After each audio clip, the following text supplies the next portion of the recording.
ચારે બાજુ વાદળાઓ, ઘનઘોર અવાજ, એકદમ ભયંકર ગગડાટ, પવન છે એકદમ સુસવાટીભેર ફૂંકાવા લાગ્યો, વાદળામાંથી એકદમ ભયંકર વરસાદ વરસવા લાગ્યો.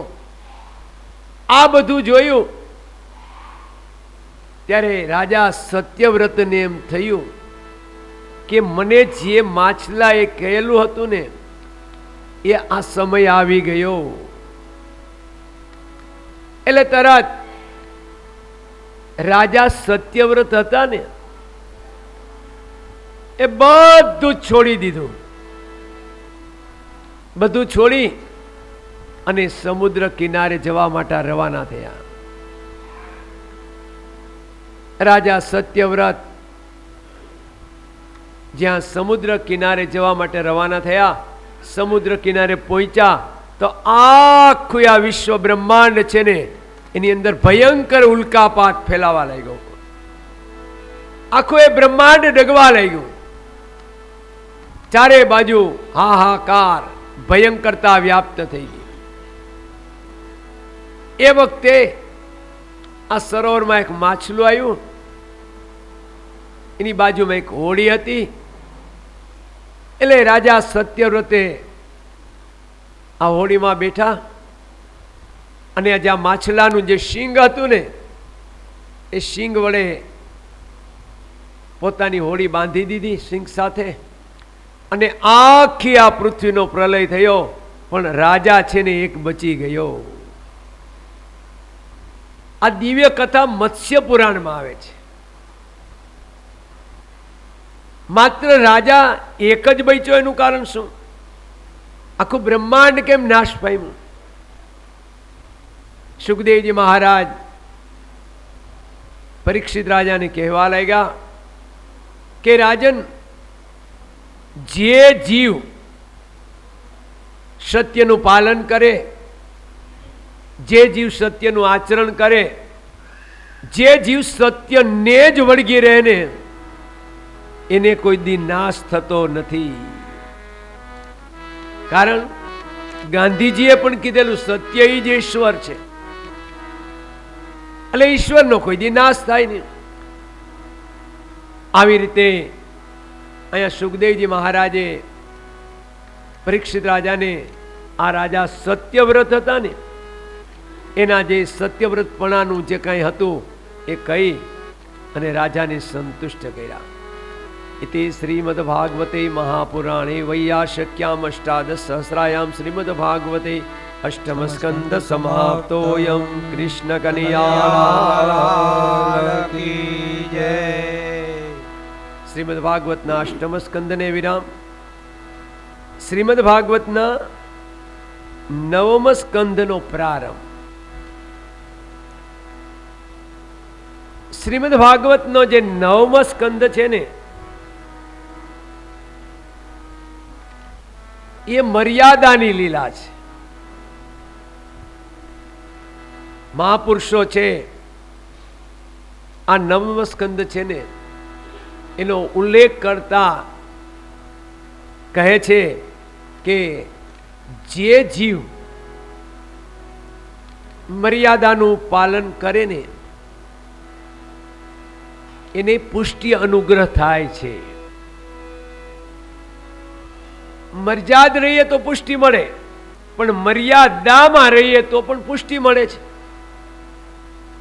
અહીંયા શ્રીમદ ભાગવતના નવમો સ્કંદનો પ્રારંભ.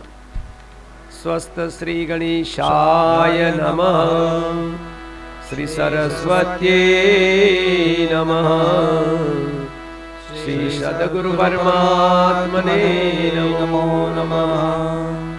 ઓમ નમો ભગવતે વાસુદેવાય. શ્રીમદ ભાગવત ચરિત્ર કૃષ્ણ કથામય છે, પણ આ શ્રીમદ ભાગવતનો જે નવમો સ્કંદ છે ને એમાં રામજીની લીલાનું વર્ણન કર્યું છે. અને આ રામ છે ને શું છે, રામ કોણ રામ કઈ રીતે, અને આ બધું વર્ણન અહીંયા શ્રીમદ ભાગવતના 9મ સ્કંદને ગયું.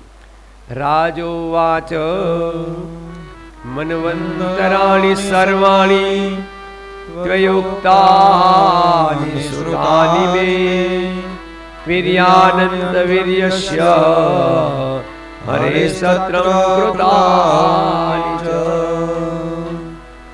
ગંગાજીના પવિત્ર કિનારા ઉપર સુખદેવજી મહારાજ પરીક્ષિત રાજાને આ કથા કઈ સંભળાવે. એટલે રાજા પરીક્ષિતે સુખદેવજી મહારાજને પૂછ્યું કે મહારાજ, આપ મને અખિલ બ્રહ્માંડના નાયક પૂર્ણ પુરુષોત્તમ એવા પરમાત્માની લીલા તો કહો છો, મને બહુ મજા આવે છે, પણ પ્રભુ મહારાજ, મારે સૂર્યવંશની કથા સાંભળવાની પણ ઈચ્છા છે, જિજ્ઞાસા છે. તો એ સૂર્યવંશની મને કથા કઈ સંભળાવો ને. આમ કીધું એટલે સુખદેવજી મહારાજ રાજાની કહે છે કે રાજા ભલે. સૂર્યવંશની કથામાં મર્યાદાનું અતિપાલન છે, અતિપાલન. સૂર્યવંશની અંદર રામજીનું પ્રાગટ્ય, રામ એ મર્યાદાનો અવતાર છે, રામ એ મર્યાદા પુરુષોત્તમ છે, કૃષ્ણ એ પૂર્ણ પુરુષોત્તમ છે. તો જે જીવ સંપૂર્ણ મર્યાદાનું પાલન કરી શકે, એક પણ મર્યાદાનું ઉલ્લંઘન ન થાય. જો વિચાર કરો, રામના પિતા દશરથજીએ 3 પત્ની કરેલા હતા, પણ રામ મર્યાદાનો અવતાર. એક પત્ની ધારણ વ્રત, અને એ પણ દિવ્ય અને તેજસ્વીતાથી એના ગૃહસ્થાશ્રમ છે ને એને નિભાવેલો હતો.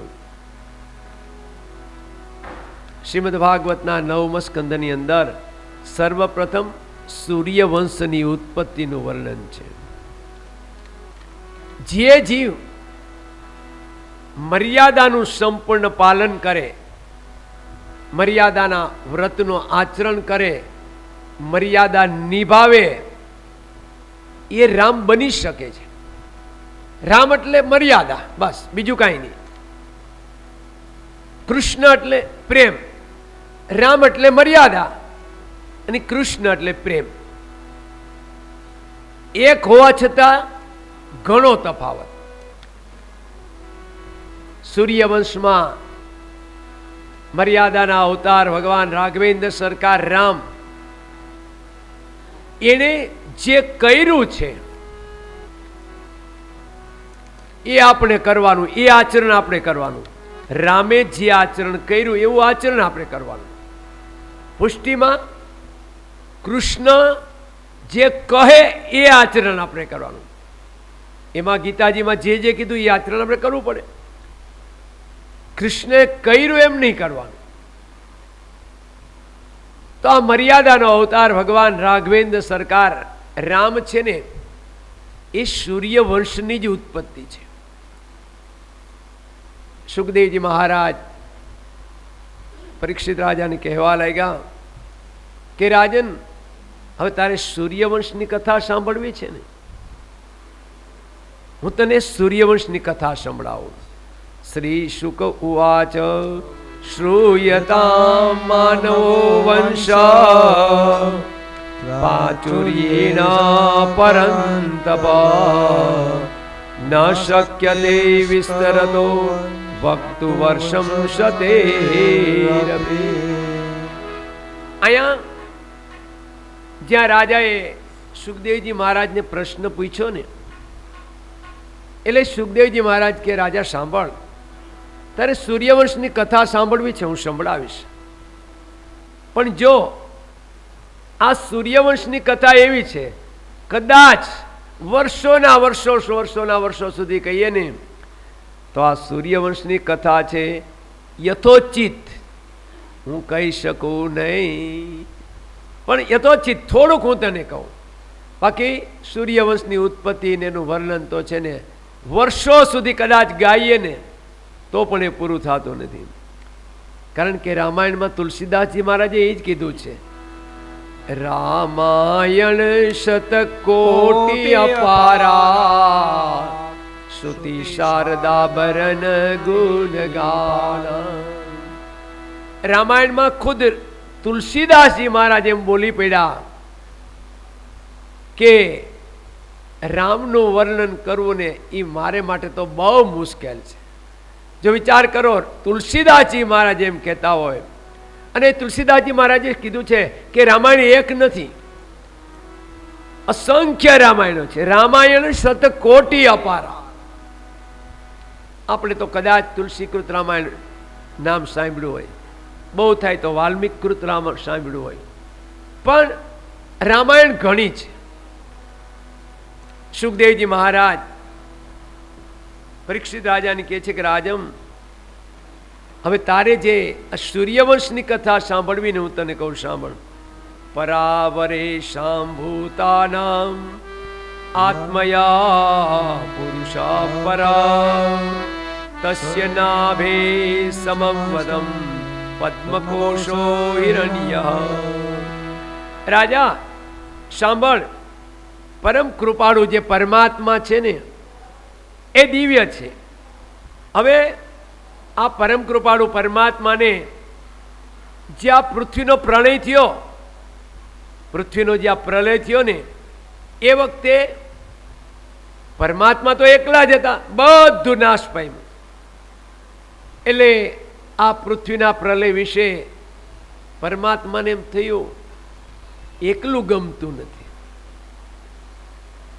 ક્યારેક આપણે એકલા હોય ને, ક્યારેક એકલાપણું લાગે.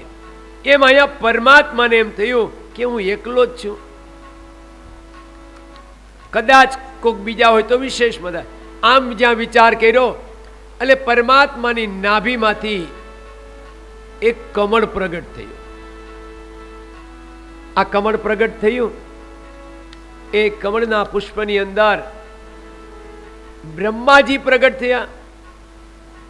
ચારે બાજુ દૃષ્ટિ કરી એટલે બ્રહ્માજીના 4 મુખ થયા. હવે બ્રહ્માજીને પ્રાગટ્ય થયું. પછી બ્રહ્માજીને પરમાત્માએ કીધું, તમે પ્રજાનું નિર્માણ કરો, પ્રજાની ઉત્પત્તિ કરો. એ વખતે બ્રહ્માજીએ છે ને ભગવાનની આજ્ઞા લઈ માનસ ક્રિયાથી બ્રહ્માજીએ છે ને પોતાના માનસ પુત્રો હતા એ માનસ પુત્રો પ્રગટ કર્યા. હવે એમાં ઘણા માનસ પુત્રો છે બ્રહ્માના. એમાંના એક માનસ પુત્ર મરીચી હતા. હવે આજે મરીચી હતા એ પણ દિવ્ય અને તેજસ્વી હતા. આ મરીચીએ ગૃહસ્થાશ્રમમાં પ્રવેશ કર્યો, અને એ ગૃહસ્થાશ્રમના પ્રવેશ કર્યો એટલે મરીચીને ત્યાં એક દિવ્ય તેજસ્વી અને પ્રતાપી એવા કશ્યપજીનું પ્રાગટ્ય થયું. સુખદેવજી મહારાજ પરીક્ષિત રાજાને કહેવા લાગ્યા કે આ કશ્યપજીનું પ્રાગટ્ય થયું. કશ્યપજી હતા એ પણ દેદીપ્યમાન હતા. એણે ગૃહસ્થાશ્રમમાં પ્રવેશ કર્યો એટલે કશ્યપજીને ત્યાં વિવસ્વવાન નામના એક સૂર્યનું પ્રાગટ્ય થયું. ધીરે ધીરે ધીરે ધીરે એનો વંશ આગળ ચાલ્યો. આ જે વિવસ્વવાન સૂર્ય હતા એનો વંશ આગળ ચાલ્યો. એના વંશની અંદર શ્રાદ્ધદેવ મનુ નામના એક દિવ્ય પુત્રનું પ્રાગટ્ય થયું. હવે જે આ શ્રાદ્ધદેવ મનુ છે એ પણ પરમાત્માના પરમ ઉપાસક. શ્રાદ્ધદેવ મનુ અને એના પત્ની એનું નામ અહીં ભાગવતમાં બતાવ્યું છે શ્રદ્ધા દેવી. હવે આ શ્રાદ્ધ દેવ મનુ અને શ્રદ્ધા દેવી એનો દિવ્ય ગૃહસ્થાશ્રમ હતો, પણ ઘણા સમયથી ગૃહસ્થાશ્રમમાં પ્રવેશ કર્યો, પણ છતાંય શ્રાદ્ધ દેવ મનુ અને શ્રદ્ધા દેવીને ત્યાં કંઈ સંતાન ન થતું. એટલે શ્રાદ્ધ દેવને એમ થયું દિવ્ય જીવન છે, હવે વૃદ્ધાવસ્થા આવવાની તૈયારી છે, તો બ્રાહ્મણો પાસે જાઓ, બ્રાહ્મણોને વિનંતી કરું કંઈક એવા યજ્ઞ કાર્ય પુત્રેષ્ટિ યજ્ઞ કરાવે કે જેથી કરી મારે ત્યાં સંતાનની પ્રાપ્તિ થાય. એટલે શ્રાદ્ધદેવ મનુ હતા, એને વિદ્વાન બ્રાહ્મણોને બોલાવ્યા. વિદ્વાન બ્રાહ્મણોને બોલાવીને કીધું કે બ્રહ્મદેવો, મારે પુત્ર કામેષ્ટિ યજ્ઞ કરવો છે, મારે સંતાન નથી, એટલે મારે દીકરો મારે ત્યાં જન્મે ને એવો યજ્ઞ કરવો છે. આમ શ્રાદ્ધ દેવ મનુએ બ્રાહ્મણોને બોલાવી અને કહ્યું. હવે એ વખતે જ્યાં શ્રાદ્ધ દેવ મનુને બ્રાહ્મણને કીધું ત્યારે શ્રાદ્ધ દેવના પત્ની શ્રદ્ધા દેવી હતા ને, એની કાંઈક એવી ઈચ્છા કે દીકરા કરતા જો દીકરી અમારે ત્યાં હોય ને તો સારું. આમ કરી શ્રાદ્ધ દેવના જે પત્ની શ્રદ્ધા દેવી હતા ને, એ બ્રાહ્મણોની પાસે જઈ વિનંતી કરી કે મારા પતિએ દીકરા માટે યજ્ઞ કરવાનું કીધું છે, પણ મારી ઈચ્છા છે કે જો દીકરી મારી ઘરે અવતરે ને તો સારું. આમ કીધું એટલે બ્રાહ્મણો કે ભલે, તો એ યજ્ઞ કરીએ, એ મંત્રનો અમે ઉચ્ચાર કરશું. સુખદેવજી મહારાજ પરીક્ષિત રાજાને કહેવા લાગ્યા. ઘણા લાંબા સમય સુધી આ બ્રાહ્મણોએ છે ને શ્રાદ્ધ દેવ મનુને ત્યાં પુત્ર કામેષ્ટિ યજ્ઞ કર્યો. હવે આ પુત્ર કામેષ્ટિ યજ્ઞ પૂર્ણ થયો, યજ્ઞની પૂર્ણાહુતિ થઈ, યજ્ઞનું બીડું હોમાતું હતું, ત્યાં યજ્ઞમાંથી યજ્ઞ નારાયણ ખીરનો પ્રસાદ લઈ અને બહાર પધાર્યા. બ્રહ્મદેવને આપ્યો. બ્રહ્મદેવ, આપ યજ્ઞ નારાયણનો પ્રસાદ તમારા યજમાનની પત્ની શ્રદ્ધા દેવીને આપજો. આમ કરી અને બ્રાહ્મણો હતા એને પ્રસાદ લઈ અને શ્રદ્ધા દેવીને આપ્યો. સુખદેવજી મહારાજ પરીક્ષિત રાજાને કહેવા લાગ્યા. ઘણા સમય પછી જે શ્રાદ્ધ દેવના પત્ની શ્રદ્ધા દેવી હતા, એમને ત્યાં એક દીકરીનો જન્મ થયો. દીકરીનો જન્મ થયો. બ્રાહ્મણોને બોલાવી રાશિ જોડાવી તો મેષ રાશિ આવી. એટલે શ્રદ્ધા દેવીએ એ દીકરીનું નામ ઈલા રાખ્યું. સુખદેવજી મહારાજ પરીક્ષિત રાજાને કહેવા લાગ્યા. બીજી તરફ શ્રાદ્ધ દેવ મનુએ બ્રાહ્મણોને કીધું હતું કે મારે પુત્રની પ્રાપ્તિ કરાવવી છે, પણ આ દીકરીનું પ્રાગટ્ય થયું. એ વખતે શ્રાદ્ધ દેવ મનુ મહારાજે બ્રાહ્મણોને પાછા બોલાવ્યા. બોલાવીને કીધું, બ્રહ્મદેવો, મેં જ્યારે યજ્ઞની શરૂઆત કરવાનું કીધું હતું ને, ત્યારે મેં તમને કીધું કે મારે એક દીકરો જોઈએ છે, તો તમે કંઈ મંત્રમાં ભૂલ કરી છે? મારે ત્યાં દીકરો કેમ પ્રગટ ન થયો? મારે ત્યાં દીકરીનો જન્મ કેમ થયો? બ્રહ્મદેવો, તમે કાંઈ મંત્ર શક્તિમાં કાંઈ ભૂલ થઈ તમારી? ત્યારે બ્રાહ્મણો કહેવા લાગ્યા, મહારાજ સાંભળો, જે તમે કહેલું હતું ને એ જ પ્રમાણે અમે યજ્ઞ કરતા હતા, પણ તમારા પત્ની શ્રદ્ધા દેવી આવી અને અમને કીધું કે મારે દીકરી જોઈએ છે. એટલા માટે અમે કન્યા પ્રાપ્ત થાય ને એ મંત્રથી યજ્ઞ કાર્ય કર્યું, એટલે આ કન્યાનો દીકરીનો જન્મ થયો છે. સુખદેવજી મહારાજ પરીક્ષિત રાજાને કહેવા લાગ્યા કે રાજન, આમ આ શ્રાદ્ધ દેવ મનુને એમ થયું કે હવે, એટલે શ્રાદ્ધ દેવ મનુ એમના ગુરુ મહારાજ વશિષ્ઠને બોલાવ્યા. વશિષ્ઠને બોલાવી અને કીધું, મહારાજ, મારે દીકરાની ઈચ્છા હતી, પણ મારે ત્યાં દીકરી અવતરી છે, તો હવે કાંઈ આશીર્વાદ આપો ને. આમ જ્યાં કીધું એ વખતે ગુરુ મહારાજ વશિષ્ઠે પોતાની યોગ શક્તિથી, પોતાની ભક્તિની શક્તિથી ગુરુ મહારાજ વશિષ્ઠે આ જે દીકરી ઈલા હતી ને એમાંથી એને દીકરો બનાવી દીધો. નામ હતું ઈલા દીકરીનું, પણ ગુરુ મહારાજ વશિષ્ઠે છે ને આ દીકરીમાંથી એને દીકરો બનાવી દીધો. એટલે એનું નામ રાખ્યું શ્રુદ્યુમ્ન કુમાર. સુખદેવજી મહારાજ પરીક્ષિત રાજાને કહે છે કે રાજન, આમ શ્રાદ્ધદેવ મનુ રાજી થયા કે હાશ, મારે ત્યાં દીકરો પ્રાગટ્ય થઈ ગયો. શ્રદ્ધા દેવી નારાજ થયા. સુખદેવજી મહારાજ પરીક્ષિત રાજાને કહે છે કે રાજન, શ્રાદ્ધદેવ મનુ ત્યાં આ દીકરા સુધુમ્ન કુમાર હતા, એ સુધુમ્ન કુમારનું પ્રાગટ્ય થયું ને. હવે આ દીકરો ધીરે ધીરે ધીરે ધીરે ધીરે મોટો થવા લાગ્યો. મોટો થયો એટલે એકવાર જંગલની અંદર મૃગિયા રમવા માટે ગયા.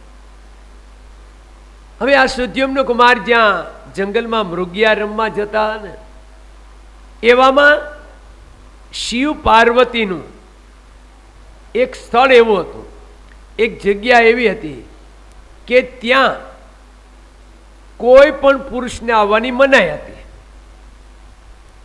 અને જો કોઈ પણ પુરુષ કે કોઈ પણ નર જાતિનું કોઈ પણ વ્યક્તિ આવે તો એ નરમાંથી નારી બની જતા. એ શ્રાદ્ધદેવ મનુના દીકરા સુધ્યુમ્ન કુમારને કાંઈ ખબર નહીં. એટલે શ્રાદ્ધદેવ મનુના દીકરા જે સુધ્યુમ્ન કુમાર હતા ને, એ મૃગિયા રમવા જતા જતા જતા ઘોડાઓ સાથે હતા, બીજા કુમારો સાથે હતા, સુધ્યુમ્ન કુમાર સાથે હતા. એ જ્યાં ગયા ને ત્યાં એ જગ્યામાં પ્રવેશ કર્યો, ત્યાં બધા સ્ત્રી બની ગયા. પુરુષ હતા સ્ત્રી બની ગયા, ઘોડાઓ હતા એ બધી ઘોડીઓ બની ગઈ. એ સિવાય નર જાતિના જે હતા ને બધા નારી જાતિ બની ગયા. સુખદેવજી મહારાજ પરીક્ષિત રાજાને કહેવા લાગ્યા કે રાજન, આમ શ્રાદ્ધદેવ મનુને પાછી ઉપાધિ આવી પડી. પુત્રની ઈચ્છા હતી, દીકરીનો જન્મ થયો, ગુરુ મહારાજની કૃપાથી દીકરો પાછો મળ્યો. એ પણ આ શાપિત જગ્યામાં ગયા શિવ પાર્વતીના, અને ન્યા શ્રાપને લીધે પાછી દીકરી બની ગઈ. સુખદેવજી મહારાજ પરીક્ષિત રાજાને કહે છે કે રાજન, આમ આ પાછી દીકરી બને, નામ તો હતું જ ઈલા. ઈલા છે ધીરે ધીરે ધીરે મોટા થવા લાગ્યા, અને આવી રીતે મોટા થયા, યુવાન થયા, એટલે ઈલાના લગ્નનું નક્કી થયું. એ વખતે ચંદ્રના જે પુત્ર હતા બુધ, એ ચંદ્રના પુત્ર બુધ સાથે આ ઈલા હતા ને એનું લગ્નનું નક્કી થયું. ધીરે ધીરે ધીરે આ બુધ અને ઈલા એનું દિવ્ય અને પવિત્ર ગૃહસ્થાશ્રમ પરમાત્માની કૃપાથી ઈલા અને બુદ્ધને ત્યાં ગૃહસ્થાશ્રમમાં ઘણો સમય પસાર થયો. અને એ સમય પસાર થતા એમની ત્યાં એક દિવ્ય અને તેજસ્વી પુરુરવા નામના પુત્રનું પ્રાગટ્ય થયું. સુખદેવજી મહારાજ પરીક્ષિત રાજાને કહેવા લાગ્યા કે રાજન, આ જે શુદ્ધ્યુમ્ન કુમાર હતો એ દીકરી બની ગયેલા. શ્રાદ્ધદેવ મનુને હજી સંતોષ નથી. એટલે શ્રાદ્ધદેવ મનુ પાછા ગુરુ મહારાજ વશિષ્ઠ પાસે ગયા કે બાપજી, મારી પુત્રની ઈચ્છા હતી. આમ કીધું ત્યારે ગુરુ મહારાજ વશિષ્ઠ એમ કીધું, તમે એક કામ કરો, આ તારો દીકરો શુદ્ધ્યુમ્ન, તારી ઈલા દીકરી, એ કદાચ જો તારી બહુ ઈચ્છા હોય ને તો હું મારા આશીર્વાદથી 6 મહિના દીકરીને 6 મહિના દીકરો રહી એવા હું આશીર્વાદ આપું. એ સિવાય વધારે કંઈ ફેરફાર થઈ શકે નહીં. સુખદેવજી મહારાજ પરીક્ષિત રાજાને કહેવા લાગ્યા કે રાજન, આવી રીતે ગુરુ મહારાજ વશિષ્ઠ હતા ને, એણે આવી રીતે 6 મહિનામાં દીકરો ને દીકરી રહેવાના આશીર્વાદ આપ્યા ને શિવની ઉપાસના કર્યા. સુખદેવજી મહારાજ પરીક્ષિત રાજાને કહે છે કે રાજન, આવી રીતે આ શુદ્ધ્યુમ્ન મહારાજ હતા ને, એને આ ગમ્યું નહીં. 6 મહિના દીકરો સ્ત્રી રહેવું, 6 મહિના પુરુષ રહેવું, એને ગમ્યું નહીં. એટલે શુદ્ધ્યુમ્ન મહારાજ છે ને, એણે પોતાના પરિવારનો ત્યાગ કર્યો, ગૃહસ્થાશ્રમનો ત્યાગ કર્યો અને દિવ્યતાથી છે ને પરમાત્માનું ચિંતન કરવા માટે ઘર છોડીને નીકળી ગયા છે. સુખદેવજી મહારાજ પરીક્ષિત રાજાને કહે છે કે રાજન, આમ ધીરે ધીરે ધીરે એનો વંશ આગળ ચાલ્યો. એના વંશની અંદર મનુ થયા. મનુ પણ મહાન તેજસ્વી અને ચક્રવર્તી રાજા. એનો વંશ આગળ ચાલ્યો. એના વંશની અંદર એક દિવ્ય તેજસ્વી શરિયાતી નામે એક રાજા થયા. હવે આ જે શરિયાતી રાજા છે ને, ભાગવતજીમાંનું વર્ણન કર્યું છે કે શરિયાતી હતા રાજા, પણ એનું વર્તન ઋષિ જેવું હતું.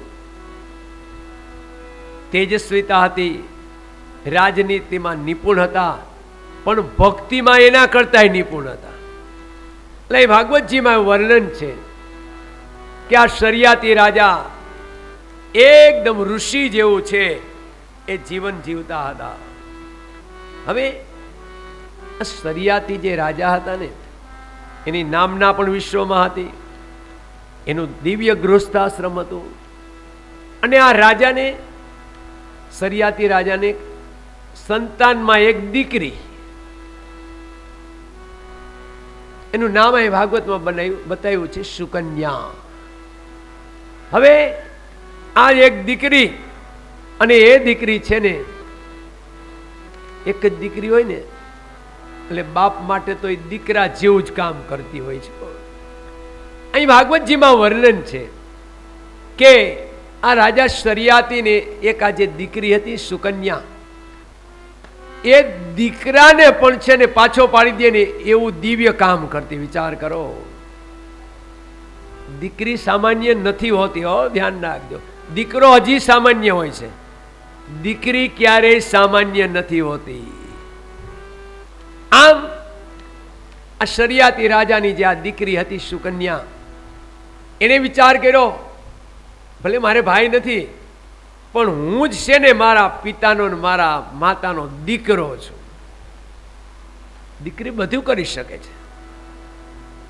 સુખદેવજી મહારાજ પરીક્ષિત રાજાને કહેવા લાગ્યા કે રાજન, એક વખત આ શરિયાતી રાજાને વિચાર આવ્યો કે હાલું ઋષિઓના આશ્રમમાં જઈ ઋષિઓનું દર્શન કરી આવું, અને મારી આ કન્યા છે સુકન્યા, એની સાથે આવવું છે. એમ વિચાર કરી રાજા શરિયાતી ફરતા ફરતા ફરતા ફરતા બધા ઋષિઓના આશ્રમમાં ક્યાંય અડધો દિવસ રોકાય, ક્યાંય દિવસ રોકાય, ક્યાંક રાત રોકાય, ક્યાંક રાત દિવસ રોકાય. આમ કરી અને આ શરિયાતી રાજા પોતાની કન્યા સાથે, એવામાં એક વખત જ્યાં આગળ ચાલ્યા ને, ત્યાં દિવ્ય તેજસ્વી અને પવિત્ર એવો ચ્યવન ઋષિનો આશ્રમ આવ્યો. હવે જે આ ચ્યવન ઋષિનો આશ્રમ હતો ને, અહીં ભાગવતજીમાં એનું વર્ણન છે કે ચ્યવન ઋષિએ છે હજારો વર્ષોથી તપશ્ચર્યા કરતા હતા, અને આ ચ્યવન ઋષિ એક જ સ્થાન ઉપર બેઠી અને સતત તપશ્ચર્યા કરતા હતા. તમે એક જ સ્થાન ઉપર બેસો ને તો થોડો સમય થાય ને તો આપણે અહીંયા તો નહીં પણ જ્યાં જંગલી વિસ્તાર હોય ને ત્યાં એમાંથી ધૂળ નીકળે રાફડા જેવું, અને રાફડો પણ થઈ જાય. એમાંય ભાગવતજીમાં એવું વર્ણન છે કે આ ચ્યવન ઋષિ છે એ વર્ષોથી એક જ જગ્યાએ જ્યાં તપશ્ચર્યા કરતા હતા ને ત્યાં અંદરથી જે કાંઈ ધૂળ ને બધી નીકળી એના શરીર ઉપર રાફડો બની ગયો. સુખદેવજી મહારાજ પરીક્ષિત રાજાને કહેવા લાગ્યા, હવે આ ચ્યવન ઋષિના આશ્રમમાં શરિયાતી રાજા અને એની દીકરી સુકન્યા આવ્યા. રાજા શરિયાતી તો દિવ્યતાથી ત્યાં પરમાત્માનું ચિંતન કરી અને પરમાત્માનું ધ્યાન કરે, પણ આ કન્યા છે ને સુકન્યા એ થોડીક હજી હતી ઉંમર નાની પણ થોડીક ચપળ હતી. એટલે આ સુકન્યા આશ્રમમાં બધે જોતી જોતી જોતી જોતી જોયું તો આશ્રમના ખૂણામાં એક રાફડો દેખાણો. સુકન્યાએ આ રાફડો કોઈ દી જોયો નહોતો. કોઈ વસ્તુ ક્યારે આપણે ન જોઈએ ને પહેલી વાર જોઈએ ને ત્યાં આપણે અનેક ઉત્સુકતા જાગે, આ શું હશે, કેમ છે, કેમ થઈ હશે. એમ આ સુકન્યા છે એ જ્યાં આશ્રમમાં એક કોણા ઉપર ગઈ ત્યાં મોટો બધો ધૂળનો ઢગલો એને લાગ્યો હતો રાફડો, કે આ ધૂળનો ઢગલો કોને કર્યો હશે. આમ વિચાર કરીને જ્યાં નજીક જઈને જોઈને ત્યાં આ જે ઋષિ તપ કરતા હતા ને ચ્યવન ઋષિ, એના આંખ ઉપર છે ને એ ધૂળ નહોતી, બાકી બધે ધૂળ જામી ગઈ હતી. એ વખતે આ કન્યા સુકન્યા હતા ને એને આ રાફડાને ફરતી કરવામાં હાથથી આમ આમ કર્યું, એને એમ કે ધૂળનો ઢગલો હશે. આમ આમ કરતા કરતા આમ કરતા ત્યાં ઉપર આમ હાથ કર્યો ને ત્યાં નેત્ર જરાક દેખાણો. એટલે આ કન્યાને એમ થયું કે આ ધૂળના ઢગલામાં કાંઈક છે અંદર. એટલે આ સુકન્યાએ છે ને બાજુમાં બાવળ હતો, બાવળનો કાંટો લઈ કે અંદર કાંઈક છે ને હાલ કાઢી લઉં એમ કરી અને આ સુકન્યા જ્યાં આ કાઢવા ગઈ ને તો એક નીકળું તો નહીં પણ એકદમ લોહીની ધાર થવા લાગી. સુકન્યાને ખબર નથી, એને એમ કે ધૂળનો ઢગલો છે હાલ હું કાઢી લઉં, પણ જ્યાં કાઢવા ગઈ તો નીકળું નહીં પણ લોહીની ધારા થવા લાગી. કન્યાનો સહજ ભાવ એટલે દોડતી દોડતી દોડતી એના પિતા પાસે જઈને કે પિતાજી પિતાજી આ ધૂળનો ઢગલો હતો ને એ ધૂળના ઢગલામાં હું છે ને કંઈક કાઢવા ગઈ ને તો એમાંથી એકદમ રાતું રાતું રાતું રાતું પાણી જેવું કાંઈક નીકળે છે, ખબર નથી કે શું છે. આમ કરી અને આ સુકન્યાના પિતા શરિયાતી રાજા છે ને એ જ્યાં આ કન્યાએ કીધું ને ત્યાં ગયા અને જોયું ને તેમ થયું કે આહા બેટા ત્યાં શું કર્યું. અરે બેટા આ ધૂળનો ઢગલો નથી બેટા, આ ઋષિ છે. આ ઋષિ વર્ષોથી તપશ્ચર્યા એક જ જગ્યાએ કરે છે ને એટલે એની ઉપર છે ને આ ધૂળ જામી ગઈ એને બેટા રાફડો કહેવાય. આમ કરી અને આ શરિયાતી રાજા એને બહુ ક્ષોભ થયો, પશ્ચાતાપ કરે કે આહા મારી દીકરીને ખબર નહીં, મારી દીકરી એને કાંટો ભોંક્યો અને છે ને એના આંખમાં કાંટો લાગ્યો અને લોહીની ધાર થઈ, હવે આનું શું કરવું. એ વખતે આ શરિયાતી રાજા છે ને એ ચ્યવન ઋષિની પાસે જઈ દંડવત પ્રણામ કરી ચ્યવન ઋષિને માફી માગે છે, મહારાજ તમે મને ક્ષમા કરો, હું મારી દીકરીને લઈ અને તમારા આશ્રમમાં દર્શન કરવા માટે આવ્યો, પણ મારી દીકરીને ખબર નહીં કે તમે તપશ્ચર્યા કરો અને તમારા શરીર ઉપર રાફડો જામી ગયો. એટલે એ કાંટો લઈ અને એને એમ કે કંઈક રત્ન હશે, કંઈક વસ્તુ છે એ જ્યાં કાઢવા ગઈ ને તો તમારા નેત્રમાં, તમારી આંખમાં લાગ્યા. ઋષિરાજ મને ક્ષમા કરો, માફ કરો. ઋષિરાજ કે કાંઈ વાંધો નહીં. જો વિચાર કરો, સનાતન વૈદિક હિન્દુ ધર્મનો ઋષિ કેવો હોય? કદાચ કોઈથી કંઈ બની ગયું હોય ને તો સ્વીકાર કરે, કાંઈ વાંધો નહીં. કારણ કે કામને કદાચ જીતી શકો, પણ ક્રોધને જીતવો ને બહુ ભયંકર છે. અને આ ઋષિએ ક્રોધને પણ જીતી લીધો હતો. આમ કરી અને ચ્યવન ઋષિ હતા, એને શાંત થઈ અને શરિયાતી રાજાને કીધું, રાજા તમે ચિંતા કરો, મારે બીજું કંઈ કામ છે નહીં, મારે તો સતત ઈશ્વરનું ચિંતન કરવું છે. એ વખતે આ કન્યાના પિતા શરિયાતી રાજા હતા ને, એને એમ થયું કે નહીં મહારાજ, મારી દીકરીએ આ ભૂલ કરી છે, તમારા નેત્ર ફોડી નાખ્યા છે, તો મહારાજ આ મારી દીકરીને મારે તમારી સેવામાં અર્પણ કરવી છે. ક્યાં સુકન્યા ઉંમર નાની, ક્યાં ઋષિ ઉંમર મોટી, પણ શરિયાતી રાજાને થયું કે મારી દીકરીએ ભૂલ કરી એટલે મારે એની સેવામાં એને અર્પણ કરવી છે. સુખદેવજી મહારાજ પરીક્ષિત રાજાને કહેવા લાગ્યા કે રાજન, આવી રીતે શરિયાતી રાજાએ પોતાની જે કન્યા સુકન્યા હતી ને એ આ ચ્યવન ઋષિના આશ્રમની અંદર અર્પણ કરી. ધીરે ધીરે ધીરે સમય પસાર થવા લાગ્યો અને એ સમય પસાર થતાની સાથે દિવ્યતાથી છે ને એનો વંશ આગળ થયો. અને આ મનુ મહારાજનો વંશ જ્યાં આગળ થયો ને ત્યાં આગળ લખેલું છે, ના ભાગો ન ભગાય પત્યમ યમ તતમ ભ્રાતરમ કવિ યત કિષ્ટમ ભજ્યમ દવી બ્રહ્મચારી માગતમ. સુખદેવજી મહારાજ પરીક્ષિત રાજાને કહેવા લાગ્યા કે ત્યાર પછી એનો વંશ આગળ ચાલ્યો અને એનો વંશ આગળ ચાલતા નભગ નામે એક મહાન તપસ્વી ચક્રવર્તી રાજા થયા. નભગ રાજા છે એને ગૃહસ્થાશ્રમમાં પ્રવેશ કર્યો. એટલે નભગ છે એનો પણ દિવ્ય ગૃહસ્થાશ્રમ, એ પણ સૂર્યવંશમાં. અને નભગનો વંશ ધીરે ધીરે ધીરે આગળ ચાલ્યો અને એના નાભાગ નામે એક દિવ્ય તેજસ્વી પુત્ર થયા.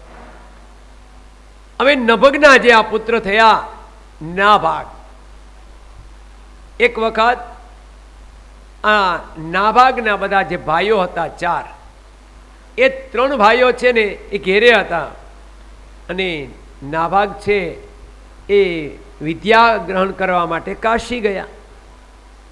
હવે ઘણો સમય કાશી રહ્યા નાભાગ,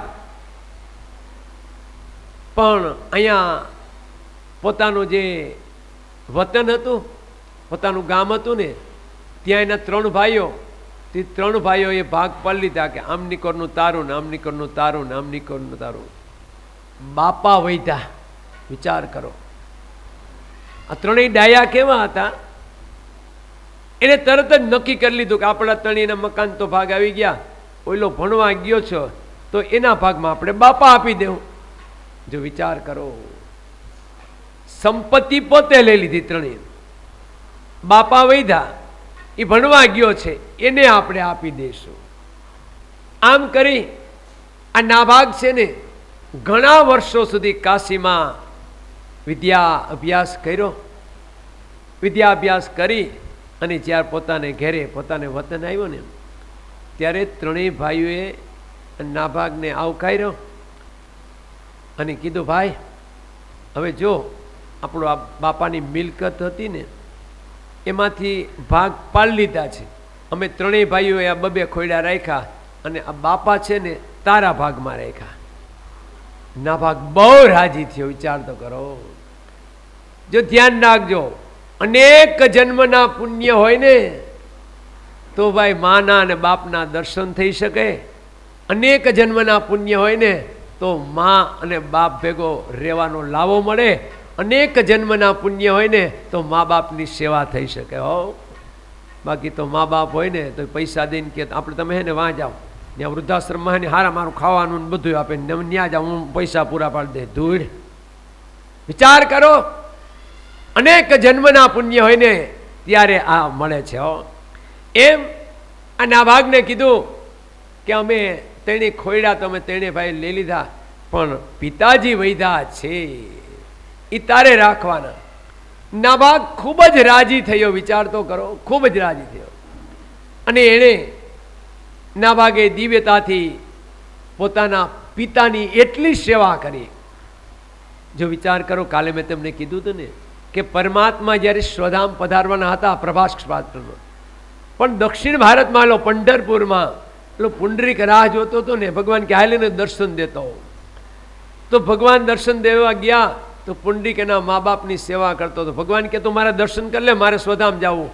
પુંડરીક ભગવાન કે હમણાં નહીં, હમણાં ઈંટનો ઘા કર્યો કે અહીં ઉભા રહ્યો, પહેલા મારા મા બાપની સેવા કરી લો. જે મા બાપની સેવા કરે ત્યાં ભગવાનને ઊભું રહેવું પડે છે. અહીંયા આ નાભાગને એના પિતા ભાગમાં આવ્યા. ભાગવતમાં વર્ણન છે. નાભાગ ખૂબ જ રાજી થયો, ત્રણેય ભાઈઓને પગે લાગ્યો. ભાઈઓ, તમે બહુ સારું કર્યું, મારા ભાગમાં જે પિતા રાખ્યા ને એ બહુ સારું થયું, અને જેથી કરી ને દરરોજ પિતાના દર્શન કરીશ, દરરોજ પિતાની સેવા કરીશ, એમ કરી ત્રણેય ભાઈનો આભાર માન્યો. સુખદેવજી મહારાજ પરીક્ષિત રાજાને કહેવા લાગ્યા, રાજન, આવી રીતે નાભાગ એનો વંશ આગળ ચાલ્યો. નાભાગાદંબરીશોભુ મહાભાગવત કૃતિ નાસ્પૃશદમ બ્રહ્મ શાપોપી યમ્ન પ્રતિહત ક્વચિ. હવે આ નાભાગ હતો, એણે પિતાની સેવા કરી, ગૃહસ્થાશ્રમમાં પ્રવેશ કર્યો, અને ગૃહસ્થાશ્રમમાં પ્રવેશ કરી ઘણા લાંબા સમયે આ નાભાગનો વંશ આગળ ચાલ્યો. અને આ નાભાગનો જે વંશ આગળ ચાલ્યો ને એમાં એક દિવ્યતા, તેજસ્વીતા હોય એવા એક મહાન પુત્રની પ્રાપ્તિ થઈ. અહીંયાનું નામ બતાવ્યું છે અંબરીશ મહારાજ. સુખદેવજી મહારાજ પરીક્ષિત રાજાને કહેવા લાગ્યા, નાભાગનો વંશ આગળ ચાલ્યો, એના અંબરીશ થયા. અંબરીશ જ્યારે નાનપણમાં નાના હતા ને ત્યારે એની માતાની સાથે દેવ દર્શને જાય, હવેલી જાય, ઠાકોરજીનું પૂજન કરે, અર્ચન કરે. આમ કરી નાનપણથી જ અંબરીશને છે ને આવા સંસ્કાર મળ્યા. જો આપણા સંતાનોને જેવા સંસ્કાર આપવા હોય ને એ કહેવાય નહીં, આપણે કરાય એટલે જુએ ને એટલે નામ આવે, બાકી કહેવાથી કોઈ દી આવતા નથી. બાપા તો કીધે રાખે, બાકી એમ થોડું કરાય. પણ તમે કરો એ જોશે, એની અસર થશે. સુખદેવજી મહારાજ પરીક્ષિત રાજાને કહેવા લાગ્યા કે રાજન, આમ અંબરીશ નાના હતા ને ત્યારથી જ એમની માતા સાથે ઠાકોરજીની સેવા, પૂજા, પાઠ આ બધામાં ધ્યાન રાખતા. ધીરે ધીરે ધીરે અંબરીશ યુવાન થયા. અંબરીશને એના પિતાએ રાજપદ આપ્યું, અંબરીશને રાજા બનાવ્યા. સુખદેવજી મહારાજ પરીક્ષિત રાજાને કહેવા લાગ્યા કે જ્યારે નાભાગે અંબરીશને રાજા બનાવ્યા ને ત્યારે અંબરીશે વિચાર કર્યો કે હું રાજા ભલે બન્યો, પણ મારી માતા ભેગો જે નાનપણમાં સેવા, પૂજા, પાઠ શીખેલી છે ને એ તો મારે એમનેમ જ રાખવું છે, એને ભૂલવું નથી. નકર મહાન રાજા, ચક્રવર્તી રાજા હતા અંબરીશ, પણ છતાંય રાજા થયા પછી બધી સેવા પૂજા પોતાને હાથે કરતા. બુહારી, ઠાકોરજીને હવેલી બુહારી, હંજવારી અંબરીશ રાજા હોવા છતાં પોતે કાઢતા. વિચાર તો કરો, આપણે ત્યાં પૈસા ગણાવે ને પૈસાથી કામ કરી લે, ભગવાનની સેવા કરી લે, એમાં ભગવાનને મજા ન આવે. આપને મજા આવે, આપણે કંઈ કરવું ન પડે, પણ એમાં ભગવાનને મજા નથી આવતી. ઈશ્વરને ક્યારે મજા આવે છે? જ્યારે તમે ખુદ તમારાથી એની સેવા કરો ને, ઈશ્વર ખૂબ રાજી થાય. અહીં ભાગવતજીમાં એવું વર્ણન છે કે અંબરીશ ચક્રવર્તી રાજા હતા ને તો ઠાકોરજીનું દરેક કાર્ય પોતાને જ હાથે કરતા. વિચાર કરો. અને અંબરીશ મહારાજ છે ને એના સેવ્ય ઠાકોરજી છે ને કાંકરોલીમાં બિરાલે છે ને, દ્વારકાધીશ એમના સેવ્ય ઠાકોરજી છે કાંકરોલીમાં. અને એમ કહેવાય છે કે અંબરીશ રાજા ઠાકોરજીને છે ને ભોગ સમર્પિત કરતા ને એમ કહેવાય છે, મણ મોઢે તો એમાં મરી વપરાતું, મણ મોઢે તો એમાં અનાજ કેટલું હોય છે. અને બીજું, આપણે જેમ ઘરમાં ઠાકોરજી રાખ્યા હોય, આપણે સારું સારું કરી ઠાકોરજીને ધરી અને પાછા બપોર થાય તો આપણે ન ખાઈ જાય, એવું નહોતું અમરીશ રાજાને. જો ધ્યાન રાખ, બહુ વિશેષતા છે. જેટલી સામગ્રી ઈશ્વરને સમર્પિત કરતા ને અમરીશ રાજા, એમાંથી એક જ કણ પોતે ગ્રહણ કરતા, બાકી બધાને ભોજન માટે બાટી દેતા. હે કે આપણી કે ઠાકોરજી એવા સરસ હોય ને, દરરોજ મોનથાળ ને મગજ ને લાડવા નળદિયા બનાવે, પણ પડખેવાળાને કોઈ દી એમાંથી પ્રસાદી ન દીધી હોય, એમાં ભગવાન રાજી ન થાય. પ્રસાદ બાંટીને ખાઓ, મજા આવશે. ગીતાજીમાં ભગવાન યોગેશ્વરે અર્જુનને કીધું, પ્રસાદે સર્વ દુઃખાનામ હાનિ રસ્ય ઉપજાય દે. તમે પ્રસાદ તરીકે આરોગો ને તો તમારો બધોય રોગ મટી જાય. પણ આપણે તો જમણવારની થાળી કેમ આવી એમ કરીને આપણે એકલા જ બધું ખાઈ જઈએ, એમાં ભગવાન રાજી નથી થતા. ખવડાવીને ખાઓ, એમાં ઈશ્વર રાજી. પરમ દિવસે મેં તેને કીધું હતું ને, અહીંયા ગીતાબા પધાર્યા હતા, એકલી જ પોતે વ્યક્તિ છે. સાંભળજો, પોતાની જે આવક છે એમાંથી જે રોટલી શાક બનાવીને ખાય, અને બીજા તરફથી જે કંઈ અનુદાન મળે ને માગે, પોતે માગવા જાય અને માગી ને જે મળે ને એ વિચાર કરો, ગરીબ, ગુજરા, ગાંડા, પાગલ એવાને પાસે જઈને બેહીને ખવડાવે. વિચાર તો કરો. આપણા દીકરાને આપણે એક દી ખવડાવજો, એ તો માને ધન્યવાદ છે કે ખવડાવે. કે બાપને એક દી કીધું હોય ને તો કે ખાવું જ ખાને કાગ હોય જાય. કારણ કે દીકરાને નાના બાળકોને ખવડાવવું ને હેલી વાત નથી. હો, એક કોરિયો અહીં બેન ખવડાવીને તો કે મારે માં બેવું, ન્યા સડીને બે. બીજો કોરિયો ને દીધું કે મારે પપ્પાને ખોડામાં બેવું, ન્યા સડીને. ત્રીજો ખોડિયો બેવું તો કે મારે મોટરમાં બેવું. નાના બાળકને ખવડાવવું સહેલી વાત નથી. હોય, તો આ માને જ વંદન છે કે બાળકને ખવડાવી શકે.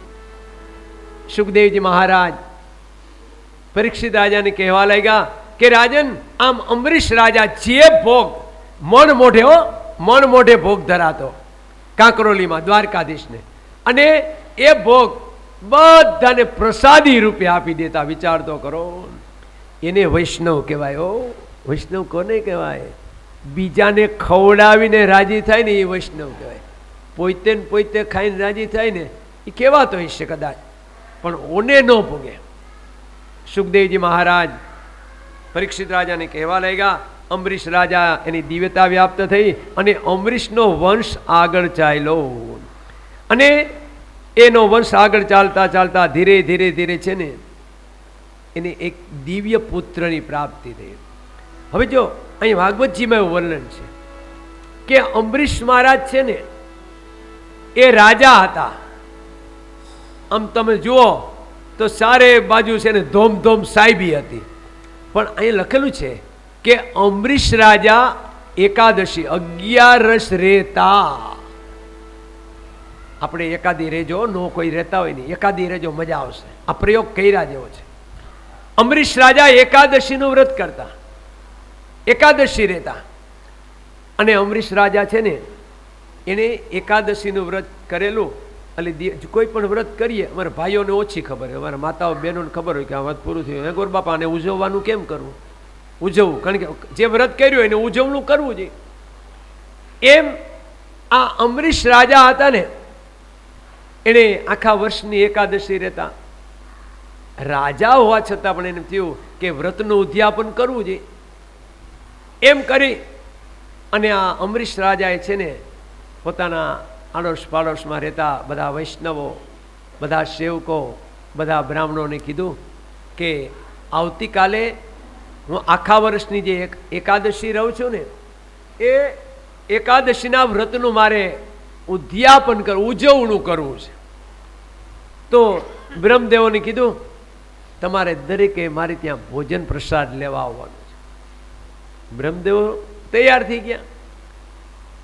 સુખદેવજી મહારાજ પરીક્ષિત રાજાને કહેવા લાગ્યા કે રાજન, આમ બીજે દિવસે આવ્યા, બ્રાહ્મણો બધા એ તૈયાર થઈ સ્નાનાદિ ક્રિયા કરી આવ્યા એટલે તરત અમરીશ મહારાજે સવારમાં સ્નાનાદિક ક્રિયા કરી લીધું, સેવા પૂજા પાઠ કરી લીધી, ઠાકોરજીની સેવા કરી.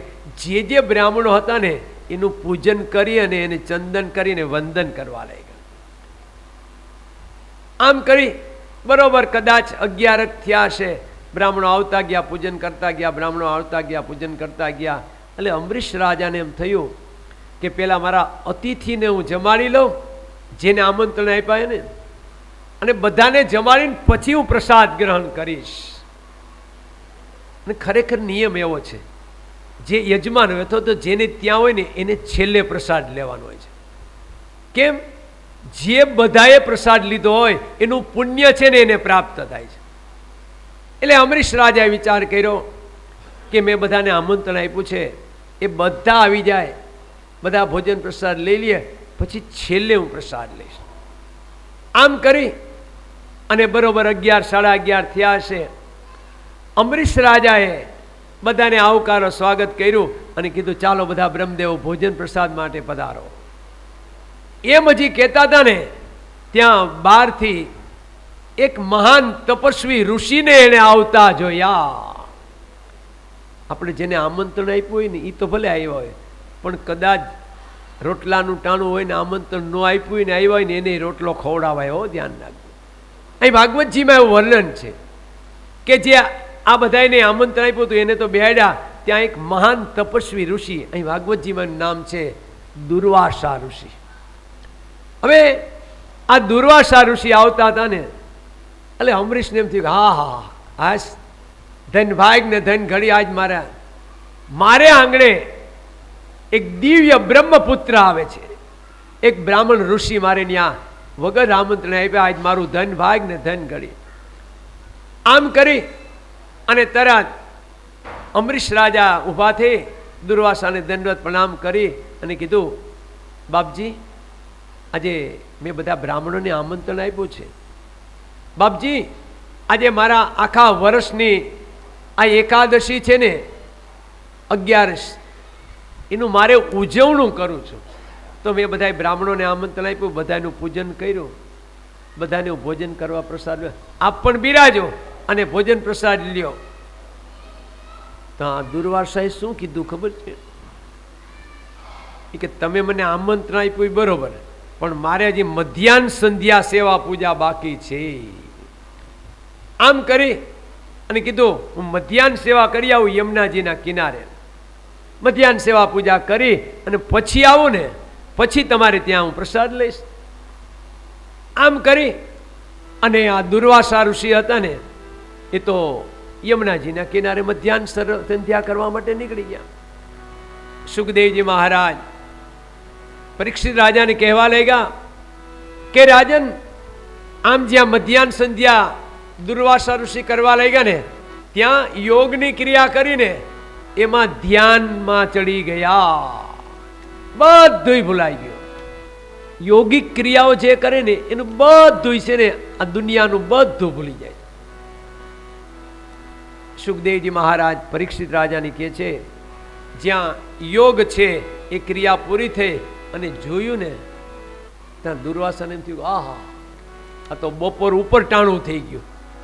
અને મને અમરીશ રાજાએ તો કીધું હતું કે મારે એકાદશીનું વ્રત છે ને 12 બેસે ને એ પહેલાં પૂરું કરવું, એટલે તમે જલ્દી આવજો. પણ અટાણે તો છે ને 12નો ભાગે બેસી ગયો, તો આ અમરીશ રાજાએ મને આમંત્રણ આપ્યું ને મારા પહેલાં એને જમી લીધું હશે. છે યમુના કિનારે. વિચારથી ક્યાં પૂગી ગયા દુર્વાસા ઋષિ? ખીજમાં અહીં પૂગી ગયા કે એણે ખાઈ લીધું હશે ને મને આમંત્રણ આપ્યું ને આમ ને તેમ. બ્રાહ્મણમાં ક્રોધ હોય ને એવો ક્રોધ બીજામાં બહુ ઓછો હોય. એમ આ અમરીશ છે એ જયમાં નથી, કારણ કે એને ખબર છે મેં અતિથિને આમંત્રણ આપ્યું. એટલે અમરીશને વિચાર થયો 12 બેસી ગઈ, જો ન જમું તો આખા વર્ષનું મારું એકાદશીનું વ્રત નિષ્ફળ જાય. એટલે અમરીશ રાજાએ બ્રાહ્મણોને બોલાવીને કીધું કે મેં એક અતિથિને આમંત્રણ આપ્યું છે દુર્વાસા ઋષિને, એ હજી આવ્યા નથી, અને જો એ ન આવે અને હું ન ખાઉં તો મારા આખા વર્ષના એકાદશીનું વ્રત છે અપૂર્ણ રહી જાય. તો હવે 12 બેસી જાય તો હું શું કરું? હું જમી લઉં? ત્યારે આ બ્રાહ્મણોએ કીધું તમે એક કામ કરો, ઠાકોરજીનું ચરણામૃત લ્યો, એમાં તુલસીનું દલ પધરાવજો, તુલસીનું પાન નહીં, તુલસીનું દલ પધરાવજો અને ચરણામૃતની અંદર તુલસીનું દલ પધરાવી અને તમે છે ને ગ્રહણ કરી લ્યો, લઈ લ્યો. એટલે તમારો વ્રતનું આ પ્રમાણે ઉદ્યાપન થઈ ગયું કહેવાય. તમે જયમાંય ગણાવ અને તમે જયમાં ન પણ ગણાવ, કારણ કે તમે અનાજ નથી લીધું, ચરણામૃત અને તુલસી દલ લીધું. એટલે તમારું જે એકાદશીનું વ્રત છે ને એની સફળતા માટે તમને એનું ફળ મળશે. પણ અનાજ નથી લીધું એટલે જયમાં ન કહેવાય. આમ કરી અને દુર્વાસા ઋષિ છે ને એ તો હજી આવતા હતા ને મનમાં ખીજાતા આવતા તો હું જઈશ ને ઓણે જમી લીધું હશે ને પછી હવે મારે જમવું નથી એને ખબર પાડી દઉં. આવા મનમાં ઘોડા કરવા માંડ્યા. સુખદેવજી મહારાજ પરીક્ષિત રાજાને કહેવા લાગ્યા કે રાજન, જ્યાં અમરીશ મહારાજના દરબારમાં આવ્યા અને તરત દુર્વાસા ઋષિ છે ને એકદમ ક્રોધિત થઈ ગયા. કેમ ક્રોધિત થઈ ગયા? કે અમરીશ રાજા છે ને આનંદમાં હતા ને સ્વાગત કર્યું, પધારો પધારો. એટલે દુર્વાસાએ વિચાર કર્યો આનંદમાં છે, મારું સ્વાગત કરે એટલે જમી જ લીધું હશે, કારણ કે ભૂખો હોય તો કોઈ દી મારું સ્વાગત ન કરે આટલું. આમ વિચાર કરી અને એ વખતે છે ને અમરીશ રાજાએ કીધું પધારો પધારો, હવે આપ બેસો, પછી મારે આ એકાદશીનું વ્રત પૂર્ણ કરવું. આમ કીધું એટલે તરત જ છે ને દુર્વાસા ઋષિને ક્રોધ આવ્યો. એની જટામાંથી એક વાળ ખેંચ્યો અને એકદમ જરાને જોરથી પછાડ્યો અને દુર્વાસાના ઋષિના વાળમાંથી કૃત્યા નામની એક ભયંકર રાક્ષસી છે ને એ ઉત્પન્ન થઈ. આ રાક્ષસીને કીધું જા આ અમરીશને તું છે ને બાળીને ભસ્મ કરી નાખ, કારણ એને મને ભોજનનું આમંત્રણ આપ્યું અને હજી હું આવ્યા વગર જમી લીધું હશે, જ્યાં એને બાળીને ભસ્મ કરી નાખ. આમ કરી અને આ કૃત્યા રાક્ષસી છે ને એ જ્યાં અમરીશ ઋષિને બાળવા માટે જતી હતી ને, અમરીશને ખબર નથી કે કૃત્યા રાક્ષસી આવે, પણ ઠાકોરજીનું સુદર્શન ચક્ર જે એકાદશીનું વ્રત કરે ને એનું ફળ મળે જ છે. ભગવાન સ્વામિનારાયણ પણ કીધું એકાદશીના દિવસે અન્નગ્રહણ ન કરાય. વૈષ્ણવ સંપ્રદાયમાં પણ કીધેલું છે એકાદશીને દી અન્નગ્રહણ ન કરાય. તો આવી રીતે આ સુદર્શન ચક્ર હતું ને યા એકાદશીના વ્રતના પ્રતાપે અંબરીશ રાજાનું રક્ષણ કરતું હતું. ભગવાનનું ચક્ર આપણું રક્ષણ કરે આપણે વ્રત રહીએ ને તો. પણ અંબરીશ રાજાને ખબર નથી કે આ ચક્ર મારું રક્ષણ કરે. જ્યાં ઓલી કૃત્યા રાક્ષસી અંબરીશ રાજાને મારવા આવી ને ત્યાંનું સુદર્શન ચક્ર છે ને આ રાક્ષસીને બાળી અને ભસ્મ કરી નાખ્યું. હવે રાક્ષસી તો બળી ગઈ, પણ આ સુદર્શન ચક્ર રાક્ષસી જેને ઉત્પન્ન કરી હતી એની પાછળ ગયો દુર્વાસા ઋષિ પાછળ. દુર્વાસા ઋષિ દોડ્યા ખબર પડી કે આ તો મરી ગયા. આ તો જેમ રાક્ષસી બળી ગઈ એમ હું એ બળી જઈશ, તો હવે શું કરું? આમ કરીને વિચાર કર્યો કે હાલ હું બ્રહ્મલોકમાં વયો જાઉં બ્રહ્માજી પાસે.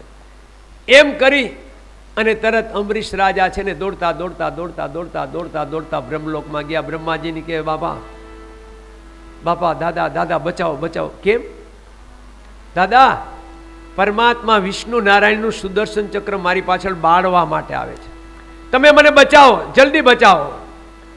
બ્રહ્માજી કે એમાં મારું કામ નહીં, એ સુદર્શન ચક્ર તો વિષ્ણુને છે, વિષ્ણુ પાસે તમે જાઓ તો તમે સફળ થાઓ. હવે આપણે કોઈ આરે બાંધ્યા હોય એની પાસે કોક જવાનું કહે તો આપણું પગ ઉપડે ન ઉપડે. હવે વિષ્ણુ આરે તો એનો વેર હતો દુર્વાસાને, આનું અપમાન કર્યું હતું વૈષ્ણવનું. એટલે વિચાર કર્યો કે હાલ તો હવે શંકર ભગવાન પાસે જાઓ. એમ કરી અને આ દુર્વાસા ઋષિ દોડતા શંકર ભગવાનને કહે શંકર ભગવાન બચાવો. કેમ? તો પેલું ભગવાનનું સુદર્શન ચક્ર છે ને એ મારી પાછળ પડ્યું. શંકર ભગવાન કે એ મારું નથી, એ તો વિષ્ણુને મેં અર્પણ કર્યું, કારણ કે એને મારી આ કમળ પૂજા કરી હતી ને એટલે મેં એને અર્પણ કર્યું. પણ દુર્વાસા ઋષિ કે પણ છે તો તમારું ને, તો કે હવે મારું ન કહેવાય. એક વસ્તુ તમે કોઈને આપી દો ને પછી એમાં તમારો હક લાગે નહીં. આમ કરી દોડતા શિવજી પાસે ગયા. શિવજીએ ના પાડી. આમ થયું હવે છે ને આ દુર્વાસા 1 વર્ષ થયો, સાંભળજો, 1 વર્ષ થયું, નથી ખાધું નથી પીધું નથી, ઠરીને ઠામ બેઠા, વરહ સુધી હળિયા પાટી બચવા માટે.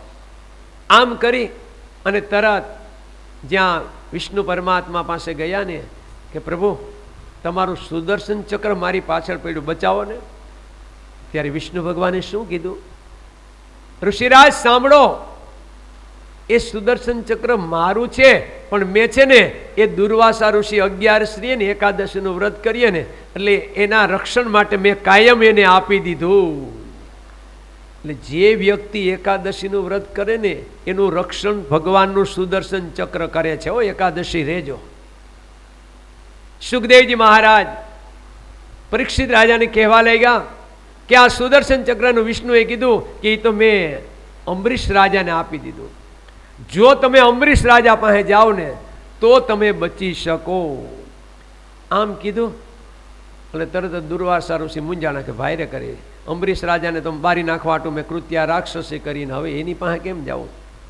પણ ગુજરાતીમાં એક કહેવત છે, અડધી આવડે મને, ગરજે ગધેડાને છે ને કેવો પડે. હા, ગરજે એટલે આ અંબરીશ રાજાને મારવા માટે જે કૃત્યા રાક્ષસી કરી હતી ને એ જ આ દુર્વાસા ઋષિ છે ને એ અંબરીશની પાસે જઈ દંડવત પ્રણામ કર્યા. દંડવત પ્રણામ કરીને કીધું મહારાજ ક્ષમા કરો, મને ક્ષમા કરો. અંબરીશ રાજા તો જો મહાન સંત છે, જો વિચાર કરો, પર દુખે ઉપકાર કરે તો એ મન અભિમાન આણે રે, વૈષ્ણવજન તો તેને કહીએ. જો સાચો વૈષ્ણવ, સાચો હરિભગત કોને કહેવાય? પર દુખે ઉપકાર કરે. જો અહીંયા દુર્વાસાએ ઉપકાર, અંબરીશ રાજાએ એટલો ઉપકાર કર્યો દુર્વાસા ઉપર એને બચાવવા માટે, પણ છતાંય મનમાં અભિમાન નથી હો. દુર્વાસા ઋષિ જ્યાં પૈગે લાગ્યા અંબરીશને કે બચાવો બચાવો, સુદર્શન ચક્ર તમારું છે. અંબરીશ રાજા કે મને પૈગે લાગોમાં, તમે બ્રાહ્મણ છો, મને પૈગે ન લગાય. દુર્વાસા કે બધી વાત સાચી, પણ આજ તમે મને બચાવો. આમ કરીને વાત કરે ને ત્યાં સુદર્શન ચક્ર આવ્યું અને અંબરીશ રાજાએ કીધું, હે સુદર્શન ચક્ર, અમારા પરિવારમાં અમે બ્રાહ્મણોને પૂજ્ય છે, અમે બ્રાહ્મણોને પૂજ્ય છીએ, બ્રાહ્મણોનું અમે કોઈ દી અપમાન કર્યું નથી, અને જો અમારાથી બ્રાહ્મણોનું કોઈ દી અપમાન ન કર્યું હોય ને તો તમે શાંત થઈ જાઓ. આમ કીધું ને એટલે સુદર્શન ચક્ર શાંત થઈ ગયું. સુદર્શન ચક્ર શાંત થયું.